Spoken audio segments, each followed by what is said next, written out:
The huge glass doors of the Galactic Survival Academy opened with a soft hiss. 3 humans walked inside. Their names were Minho, Jiwoo, and Hana.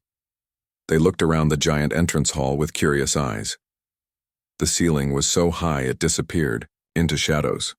Strange alien plants grew on the walls, glowing in different colors. "This place is bigger than I expected," said Minho. He was tall with short black hair. He carried a small backpack that looked too small for a survival course. "Look at all these aliens," whispered Jiwoo. She pointed at the other students.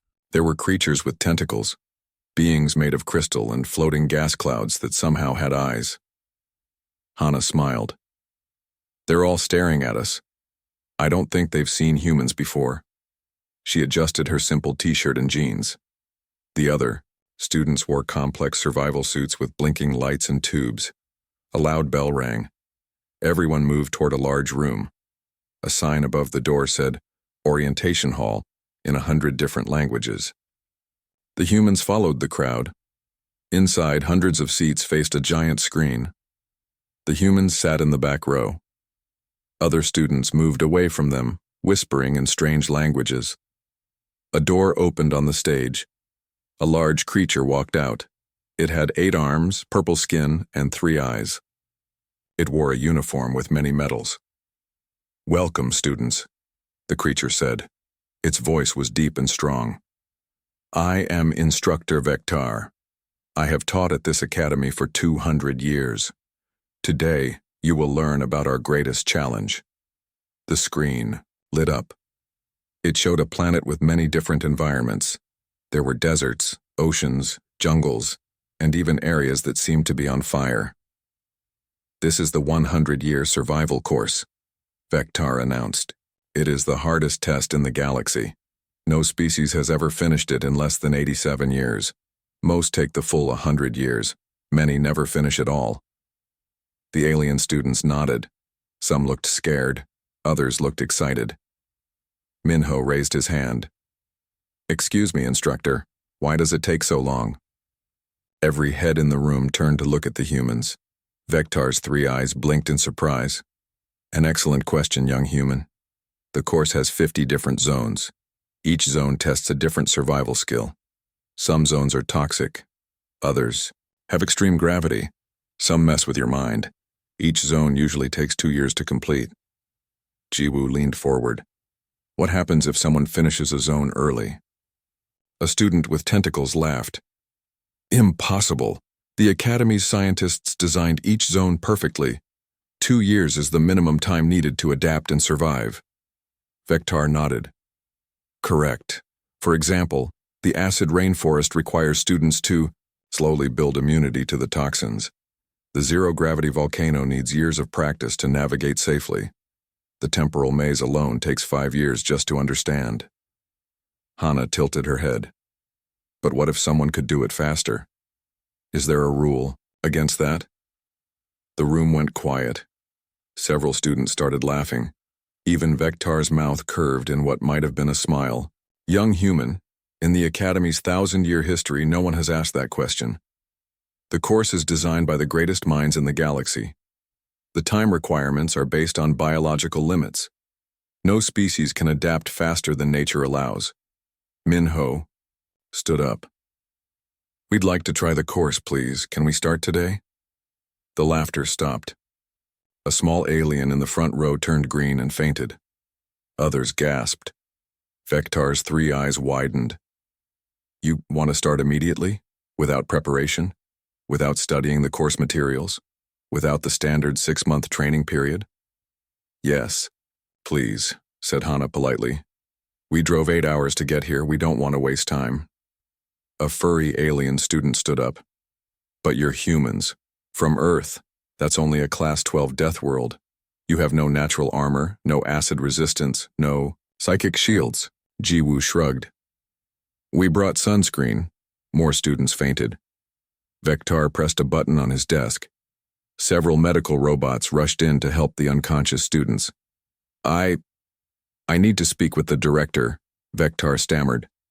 "Please wait here." He hurried out of the room. The remaining students stared at the humans like they were dangerous animals. 20 minutes later, Vectar returned with another alien. This one was even bigger, with silver scales and 4 arms. It wore an even fancier uniform. "I am Director Thrix," the silver alien announced. "Instructor Vectar says you wish to begin the 100-year course immediately. This is highly irregular." Min-ho nodded. "Yes, sir. We read about it online. It sounds fun." "Fun?" Director Thrix's scales changed color. "The 100-year course has killed thousands of students. It is the ultimate test of survival." "Oh, we've done survival stuff before," said Hana. "Jiwoo and I went camping last month. Min-ho climbed a mountain with no rope once, just for fun. The director's scales went from silver to bright red. The entrance fee is 1 million galactic credits per person."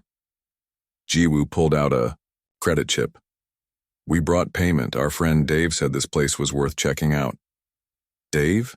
Dave who?" "Dave from Australia. He said you guys had some interesting wildlife here." Several more students fainted. Australia was famous across the galaxy as Earth's most dangerous region. Director Thrix looked at Vectar. They seemed to communicate without words. Finally, the director sighed. "Very well. If you insist on this foolishness, we cannot stop you. The Academy accepts all students who pay, but you must sign waivers. Many waivers. And your species must not blame us when you fail." "Deal," said Min-ho. He high-fived. His friends Vectar brought out a stack of digital pads. "These are the liability forms. They state that the Academy is not responsible for death, dismemberment, psychological trauma, temporal displacement, molecular restructuring, or existential crisis." The humans signed without reading. This caused more gasps from the other students. "Follow me," said Vectar weakly. "I'll show you to the course entrance. May the cosmic forces have mercy on your souls." As they walked through the academy, aliens pressed against windows to stare. Some took pictures. Others called their families to say goodbye to the poor, doomed humans. They reached a massive door marked with warning signs in every known language. Vector pressed his tentacle to a scanner. The door opened with a deep rumble. Beyond was a shimmering portal. Through it, they could see the first zone. A jungle where the rain looked like liquid metal. "This is the acid rain forest," Vectar explained. "The rain will dissolve most materials in seconds. You must build shelter and find the exit. Most species take 2 years just to—" Min-ho walked through the portal. Jiwoo and Hana followed. Vectar stood there, mouth open. He rushed to a control panel and activated the monitoring system. Screens showed the humans standing in the acid rain. They weren't dissolving. Min-ho looked up at the rain hitting his face. "Oh, this is nice, like a warm shower." Jiwoo held out her hand to catch some drops. "Tingly. Reminds me of that odd rain near the chemical plant back home." Hana was already walking toward the jungle. "Hey, I found a path. Last one to the exit." "Buys dinner." The 3 humans jogged into the acid jungle, laughing and chatting like they were on a casual hike. In the control room, Vectar's tentacles shook. He grabbed his communicator with a trembling appendage. "Director Thrix, you need to see this. The humans, they're treating the acid rain like precipitation. They're running, through the death jungle." Across the academy, alarms began to sound. The impossible had begun. The control room of the Galactic Survival Academy was in chaos. Alarms beeped everywhere. Red lights flashed on dozens of screens. Alien staff members ran back and forth, tentacles and appendages waving in panic. Director Thrix stood in the center, his silver scales now bright orange with stress. "How is this possible?" he shouted at the monitors. On the screens, the 3 humans moved through the acid rainforest like they were taking a morning walk. The deadly rain that dissolved everything it touched simply rolled off their skin. "Their biology doesn't make sense," cried a scientist with 6 eyes. "That rain has a pH of -2. It should be melting their bones." Vectar pointed at another screen with a shaking tentacle. "Look, the female one is drinking it." Indeed, Hana had cupped her hands to catch some acid rain. She took a small sip and made a face. "Tastes like lemon juice," she called to her friends. Really strong lemon juice. Minho was examining a plant that survived in the acid environment. The plant had thick metallic leaves. Hey, these might be edible, he said, picking a few leaves.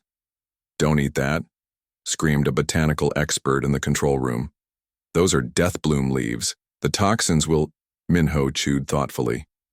Bit spicy. Not bad, though. Want some? He offered leaves to Jiwoo. She took a bite. Oh, nice. Reminds me of that hot sauce my mom makes. The one that made Dad cry. The botanical expert fainted. The humans had been in the acid rainforest for only 1 hour. They had already found the hidden path that most species took 6 months to discover. They were jogging toward the exit. Activate the forest defenders, ordered Director Thrix. Maybe that will slow them down.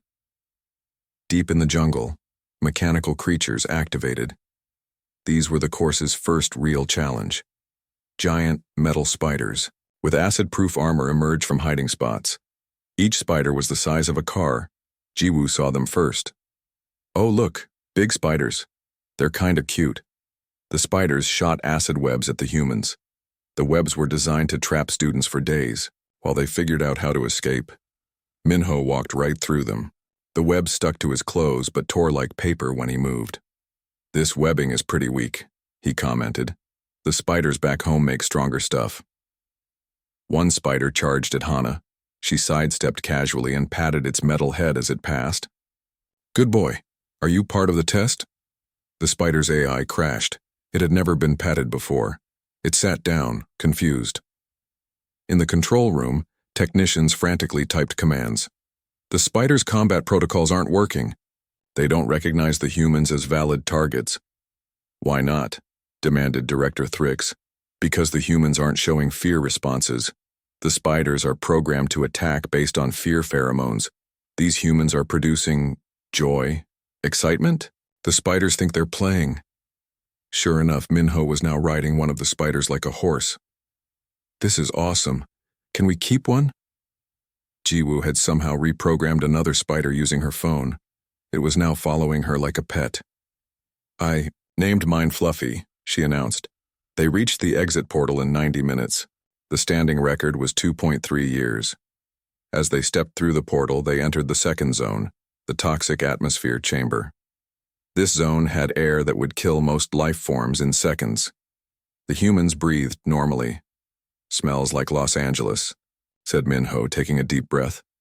Or Beijing on a bad day, added Jiwoo. Hana was already walking forward. There's the puzzle console. Let's see what we need to solve. The puzzle was considered one of the Academy's masterpieces. It required understanding of quantum mechanics, temporal physics, and advanced mathematics. The fastest solution time was 5 years by a Zephyrian genius. Jiwoo looked at the puzzle for 30 seconds. Then she started pressing buttons. Oh, this is like that mobile game my nephew plays. You just need to match the quantum states with the temporal frequencies. She solved it in 3 minutes. The control room erupted in shouting. Scientists ran in circles. Some were crying. Others were pulling out their hair, or equivalent body parts. She broke the puzzle, wailed the chief. Mathematician. It took me 50 years to design that. How did she solve it during what she called a snack break? Zone after zone, the humans continued their impossible pace. The gravity anomaly field, where gravity changed randomly from 0 to 50 times normal. Minho used it as a workout opportunity. Doing push-ups in the high-gravity areas, the psychic maze that drove most species insane. Hana walked straight through it. My meditation app has harder levels than this, she said. The temperature extreme zone ranging from absolute 0 to stellar core heat. Jiwoo complained it wasn't extreme enough. At least in the desert back home you can get a proper suntan. When hour 6, they had completed 20 zones. Each zone's record was not just broken but destroyed. The previous records were measured in years. The humans measured their times in minutes.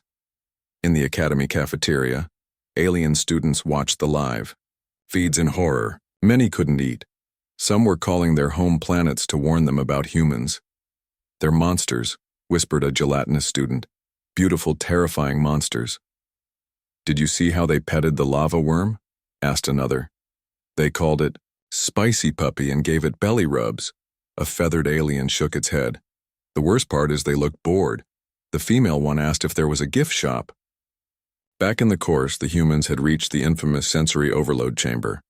This zone bombarded visitors with every possible sensation at maximum intensity. Most species required years of meditation to endure it. The humans walked in and immediately relaxed.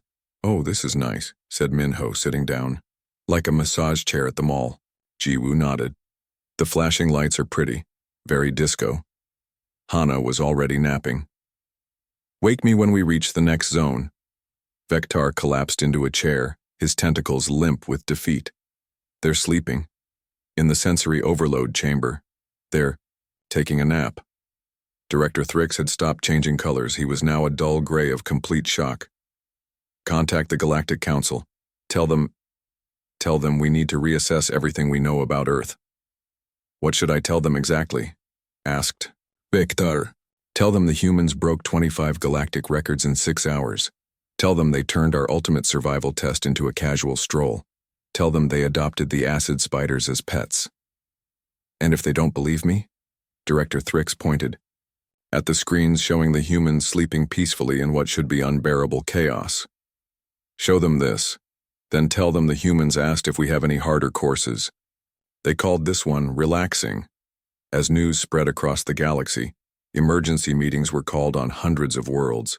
Earth's classification was being reviewed. The humans, meanwhile, woke up from their nap and headed to the next zone. The emergency meeting room of the Galactic Survival Academy was packed. Every department head, every senior instructor, and every administrative officer had been called in. The room smelled of fear and confusion. Director Thrix stood at the front, his silver scales now a permanent shade of pale gray. He looked like he had aged 100 years in just 6 hours. "Ladies, gentlemen, and various life forms," he began, his voice shaking. "We face a crisis unlike any in our 1,000-year history."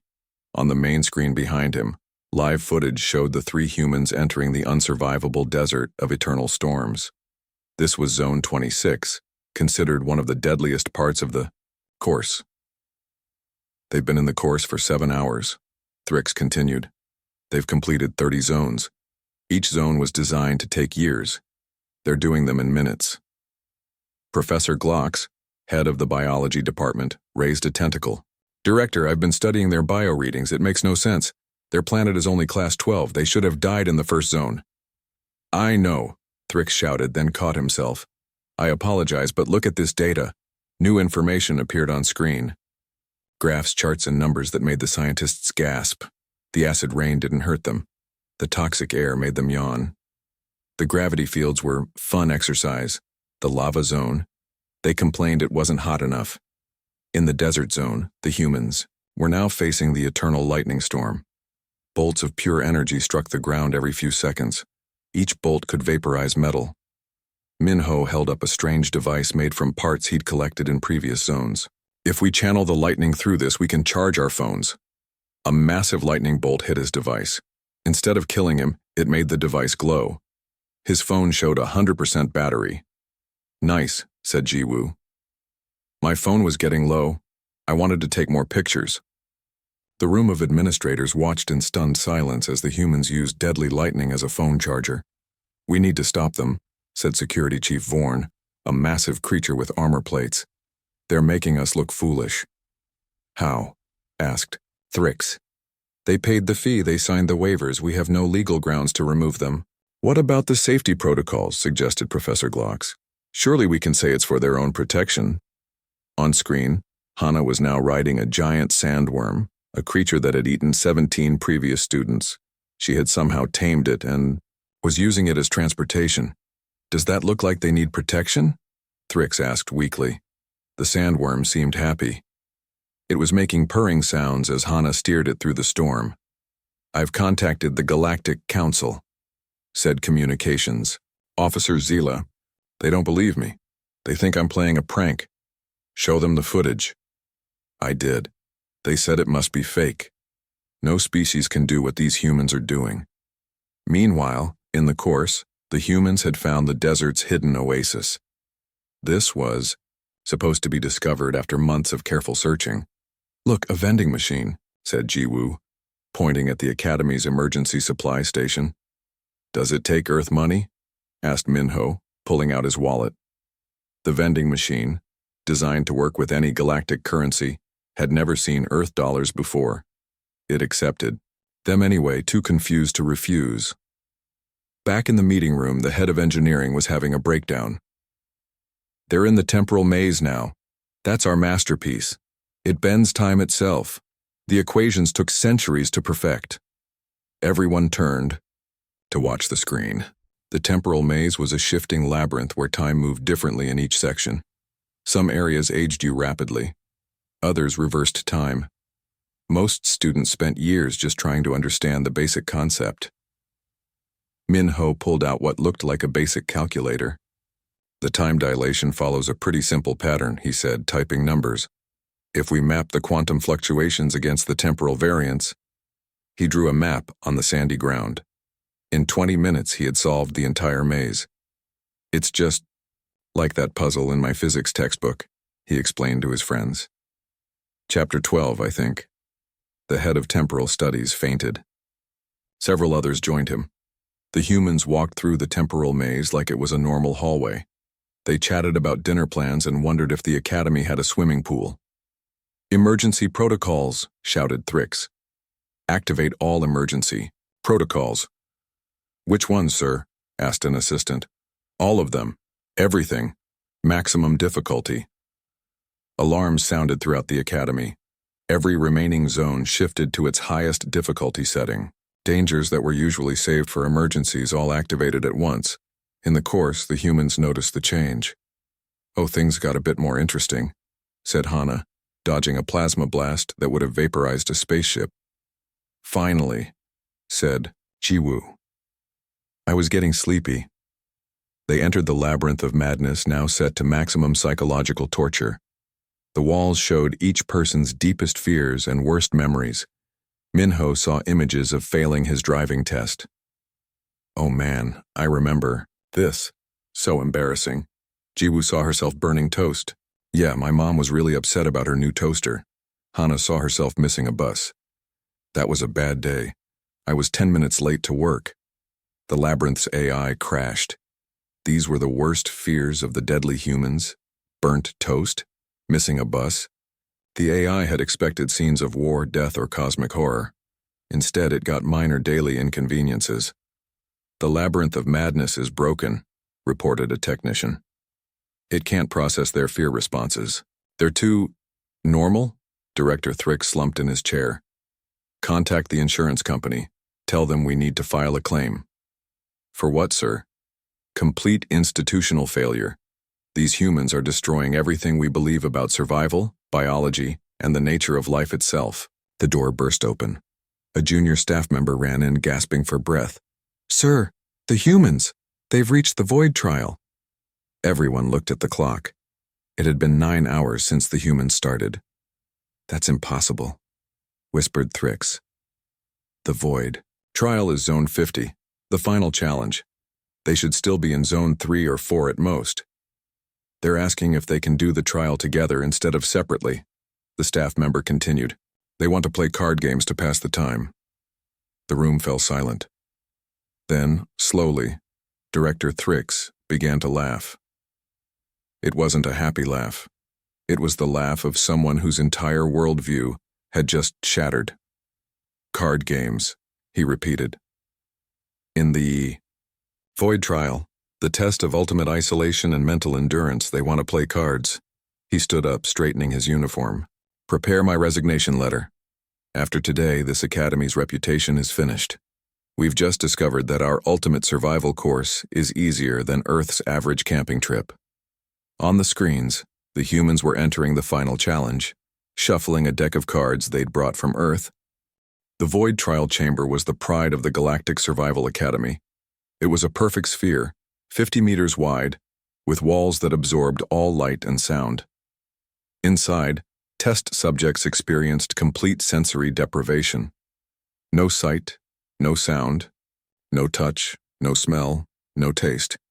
Nothing but their own thoughts. Most species went insane within days. The strongest lasted months. The record holder, a telepathic monk from Zentari Prime, had survived 3 years before begging to be released. The 3 humans walked in like they were entering a movie theater. "Ooh, dark," said Minho, looking around the pitch-black chamber. "Good thing I brought these," said Jiwoo, pulling out a pack of glow sticks from her pocket. She cracked a few and tossed them around the room. The chamber's perfect darkness, maintained for 1,000 years, was broken by cheerful green and blue light. In the control room, Chief Psychologist Dr. Crean watched in horror. "They're not supposed to have light sources. The Void trial is about facing the darkness of your own mind. How did they even get glow sticks past our scanners?" asked an assistant. On the monitor, infrared cameras showed the humans sitting in a circle on the floor. They had indeed brought playing cards. "What are we playing?" asked Hana, shuffling the deck. "How about Go Fish?" suggested Minho. "Or Crazy Eights?" "I vote for Uno," said Jiwoo, pulling out another deck. "I brought my special edition deck with the extra wild cards." Dr. Crean turned to Director Thrix. "Sir, they're playing children's card games in our ultimate psychological trial." Thrix didn't respond. He was staring at the screens with empty eyes. The Void trial wasn't just about darkness. It was designed to slowly break down mental defenses. The walls emitted subsonic frequencies that increased anxiety. The air had special compounds that enhanced fear responses. The temperature fluctuated to cause discomfort. None of it affected the humans. "Is it just me or is it kind of warm in here?" asked Minho, taking off his jacket. "Yeah, a bit," agreed Jiwoo. "Good thing I wore shorts. Hana won the first round of Uno. You guys want to hear a joke while we play?" "Sure. Why don't aliens ever land at airports?" "Why?" "Because they prefer to space out their arrivals," the humans laughed. The sound echoed in the chamber that had never heard laughter before. Dr. Crean checked his instruments frantically. "Their stress levels are decreasing. They're more relaxed now than when they entered." "Run a diagnostic," ordered Thrix weakly. "The equipment must be broken." After an hour of card games, the humans decided to take a nap. "Wake me up in 30 minutes, said Minho, using his backpack as a pillow. "Same," said Jiwoo, curling up on the floor. Hana pulled out her phone. "I'll set an alarm." Good thing Minho charged our phones with that lightning. The Void Trial's AI system, designed to create personalized psychological torture, was confused. It tried to generate nightmares for the sleeping humans. Minho dreamed about pizza. Jiwoo dreamed about puppies. Hana dreamed about finding a really good parking spot at the mall. The AI gave up. After their nap, the humans played more games. They did some exercises. Jiwoo taught the others a new dance she'd seen online. They sang songs. Badly. "My ears," cried a technician in the control room. "They're singing something called Baby Shark. Make it stop." 4 hours into the trial, the humans were having a picnic. They'd brought sandwiches. "How?" Director Thrix finally spoke. "How did they bring food into a sealed chamber?" "Apparently the female has what she calls mom pockets," reported an analyst. "Her jacket has 17 hidden compartments. She brought snacks, drinks, wet wipes, Band-Aids, a sewing kit, and is that a portable fan?" Hana was indeed setting up a small battery-powered fan. "It really is warm in here." The Void Trial chamber was specifically designed to prevent any comfort items, yet somehow the humans had everything they needed for a pleasant afternoon. 6 hours in, they started getting creative. "Hey, want to see if we can make shadow puppets with the glow sticks?" asked Minho. They spent an hour making shadow animals on the walls. The chamber's advanced sensors, designed to detect the slightest psychological distress, instead recorded giggling and "that looks like a bunny" comments. Dr. Crean had given up taking notes. He sat at his desk, tentacles limp, staring at nothing. "They've broken the void," he muttered. "The ultimate test of mental fortitude, and they've turned it into a slumber party." After 8 hours, the humans seemed disappointed that nothing else was happening. "Is this it?" asked Jiwoo. "Just sitting in a dark room?" "I thought there'd be more challenges," agreed Minho. "Like puzzles or riddles or something." Hannah stood up and walked to the wall. She knocked on it. Hello? Is anyone there? We're ready for the next part. In the control room, an aide whispered to Thrix.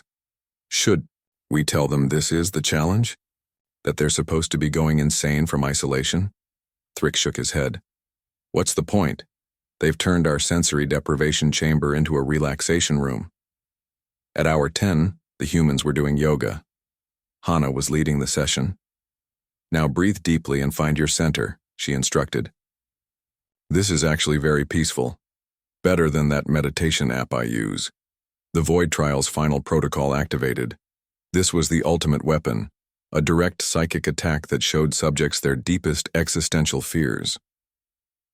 It had broken the minds of genius philosophers and spiritual masters. The attack hit the humans. Minho paused his yoga pose. Did anyone else just get a weird feeling, like when you can't remember if you locked your car? Yeah, said Jiwoo.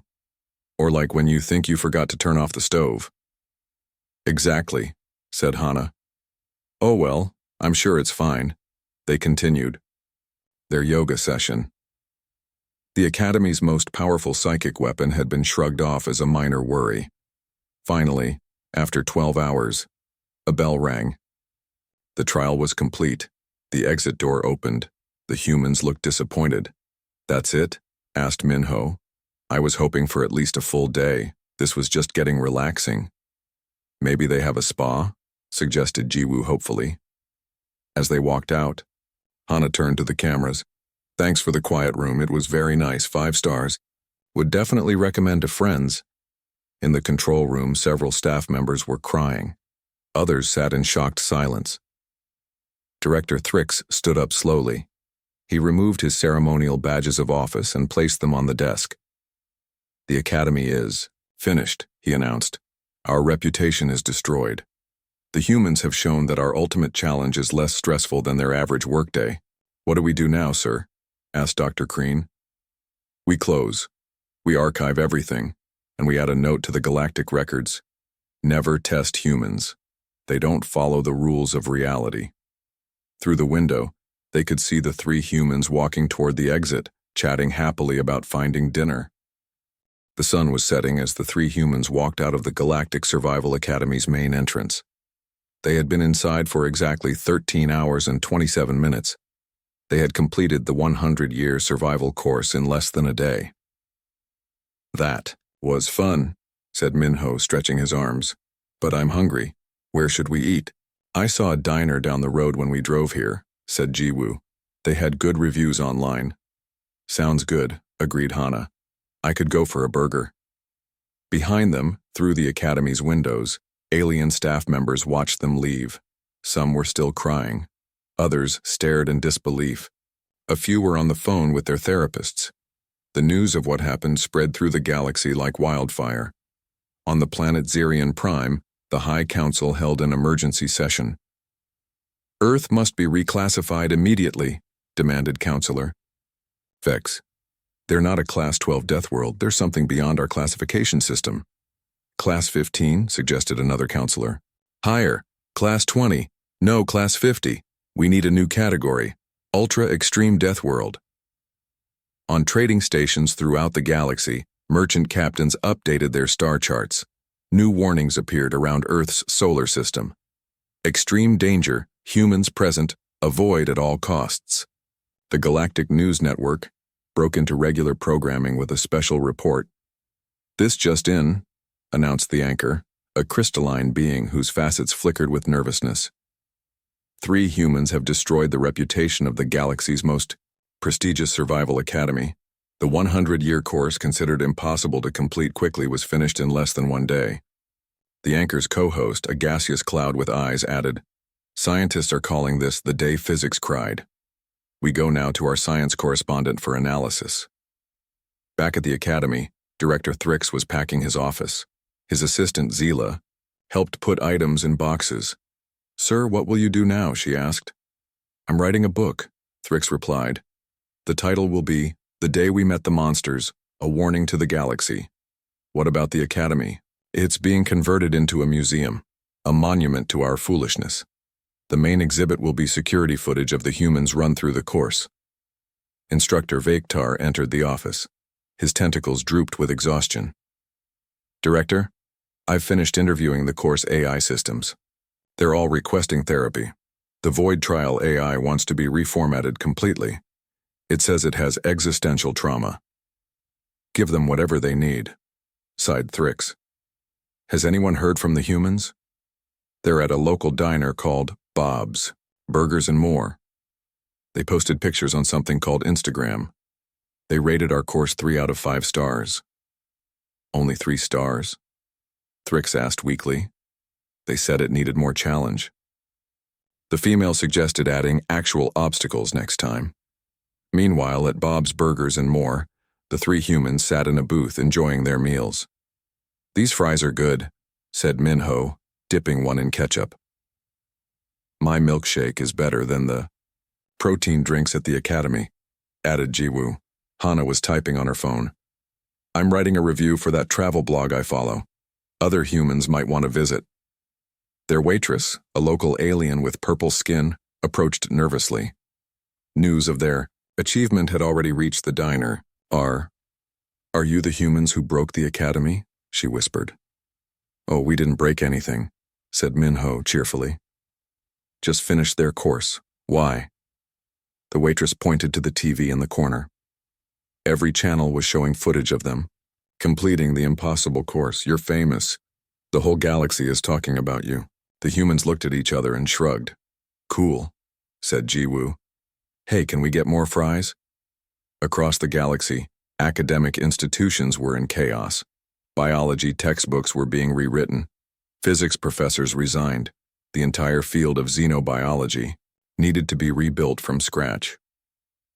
On the Galactic Council's emergency broadcast, Citizens of the Galaxy, announced the Council President, we must accept a new reality. Earth produces beings that defy our understanding. Effective immediately, Earth is classified as a Class 15 ultra-extreme death world. All travel to the Sol system requires special permits. The next day, the 3 humans prepared to leave the I planet and return to Earth. At the spaceport, hundreds of aliens had gathered to see them off. Some wanted autographs, others took pictures from a safe distance. A few young aliens, clearly fans, wore t-shirts saying, I survived seeing the humans. This is embarrassing, muttered Hana. We just did an obstacle course. A really easy one, added Minho. Captain Grok, pilot of the commercial transport ship, greeted them nervously. Welcome aboard. You'll have the VIP section to yourselves. The other passengers requested different seating. That's silly, said Jiwoo.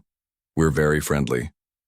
As their ship departed, the Galactic Survival Academy held its closing ceremony.